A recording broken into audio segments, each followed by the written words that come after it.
Jonathan Wilson, welcome to eTown. So glad you're here. Man, I wasn't kidding. I'm stoked to be here. Yeah, your record sounds so good. Thank you. It's amazing. I mean, first of all, those songs are sort of sunny and positive, and there's a light that shines on all of us. And this is cool. This is a message we can use these days. Exactly. That's why I wrote it, bro. Yeah. But that doesn't change the fact that it's still kind of a breakup record, really. True. Well, a songwriter wouldn't have a full, you couldn't finish an album without something about that, right?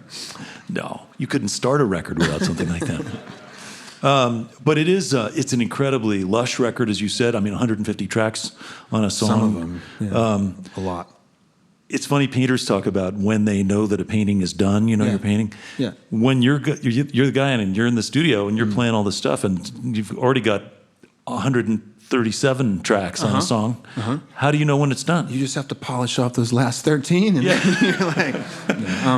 No, it's like, I think that by now, all I have to go on in that instance is I'm instinct and and my gut. And so I just keep working the clay until I'm like, that's it. That's so cool. It's really, it is a remarkable accomplishment. So congratulations. I wonder, when you're done with it, were you happy with it? Because that's not a given. Yeah, you're true. But this time, I made a collection of sounds and styles and words and images that I dig. Yeah. And then that was what this was all about.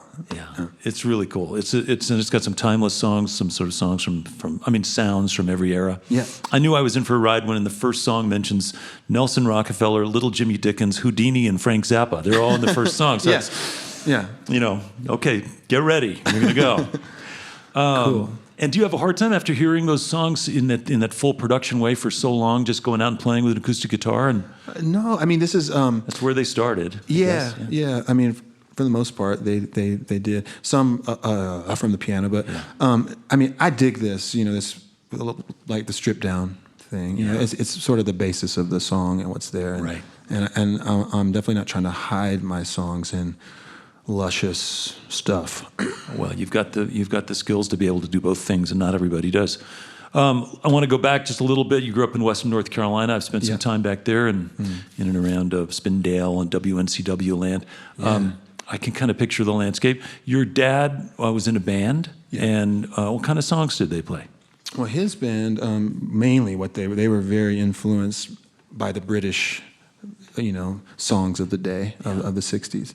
So I came on board with that. But then sort of simultaneously there was a backstory where there was a lot of banjo, a lot of the bluegrass sound that was around. And so there were like some side bands that were those type of bands, and so I was exposed to that too. But, that's cool. Yeah. Did I get this right, that one of your grandmother's siblings played for Bill Monroe or something like that? Yeah, that was my mother's brother. Played the bass. Yeah. During a certain time of that band, of the Bluegrass Boys. Do you know what his name is? Yeah, his name is Bill Ford. Bill Ford. Yeah. That's cool. One of the Bluegrass Boys. Did you play with your dad when you were a kid? Oh, yeah. You get up on stage? What I did, I would definitely would. But I found out that, I would go from the drums to the guitar back to the organ and da-da-da-da-da. And then, as you're learning. Yeah, and then sometimes, as I got better, there would be maybe like the bass player couldn't show up, for some of the jams or like the rehearsals. So like me, I'd be the bass player. Or next time, maybe the drummer couldn't show up, so I would be the drummer. So that was how that whole thing started. And what about the bluegrassy stuff? You're living right around where Doc Watson was, and did you get into learning that kind of stuff? Not during that time, but that's something that was just in the. Well, it was definitely in the water there. And jazz too. It struck you. You got interested in jazz. Jazz was my. That was my punk. That was my, your rebellion. Yeah. Jazz was my way to get away from rock and roll. And like, you rockers don't know anything. Jazz is where it's at. So I got really deep into that. And that was concentrated as a jazz drummer. So that plays into everything like that I do now still. Wild. So I can tell. I can tell from your acoustic guitar playing that you've got good time. Oh, good. Yeah. And let's talk a little bit. You moved to L.A. You got into Laurel Canyon. I heard you had these. You and Chris Robinson hosted these epic jam sessions. Yeah. And it ended up being an easy hang for all kinds of people to stop by. Exactly right. Yeah, and it was a blast from the past. I mean, like my pad and the scene that was around it, and my pals at the time. It was definitely, if like you showed up, you thought that you were in 1971 or something. Yeah. That was the vibe. Because there's David Crosby and Jackson Brown hanging out, or why? Well, just the feeling of the property and of the house and the and the jams and the people that were playing, and it was just one long eternal jam that would not end. And there were my only thing was there were no it wasn't past the guitar time. It wasn't time to share your song. It was time to become a part of the cosmic jam. Oh wow! Okay. Yeah. So because that can get kind of awkward when it's like passing the song thing. Well, it can if it's if someone's song is terrible. That's true. I mean, I wasn't going to say that. Well, and it probably is different drugs. I mean, if you're passing the guitar around and sharing songs, that's a certain kind of scene. Right. And if you're playing one song for 4 hours, that's probably a different kind of scene. Right. Yeah. There was I'm just guessing. Yeah. I've heard. There were what you do is you take some cow chips and you wait for like a moonlit night. Yeah. Exactly. I get it. Laurel Canyon, there it is. It's the legend. So the other thing that I think is important, because you've done all these things, right? You've been a band leader and a producer and a session player and a sideman and an opening act, and you've done all these things.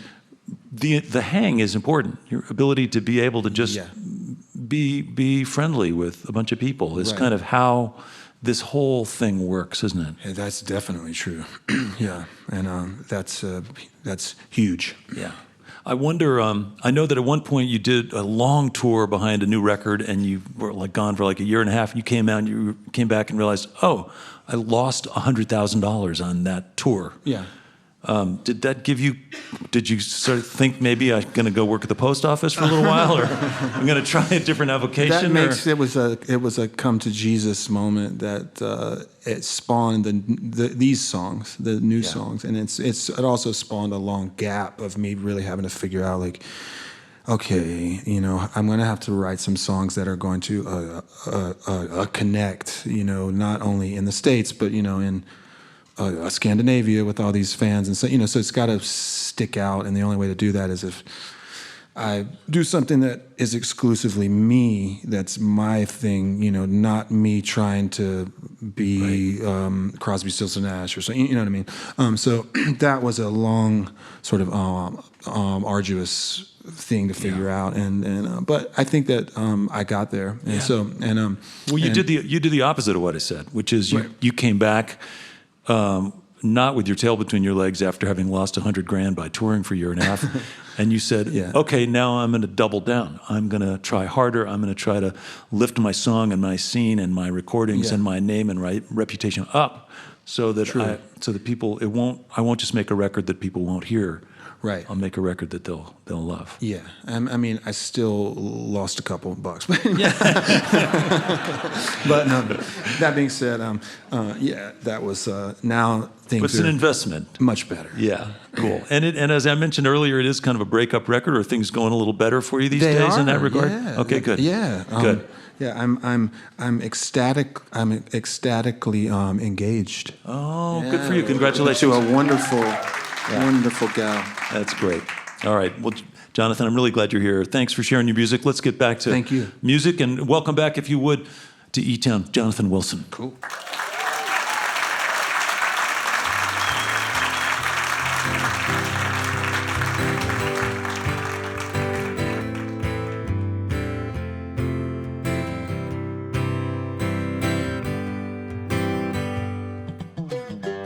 Hi, this is Nick Forster from eTown. If you want to stay up to date with all the performances, interviews, and behind-the-scenes footage, click the subscribe button. Thanks.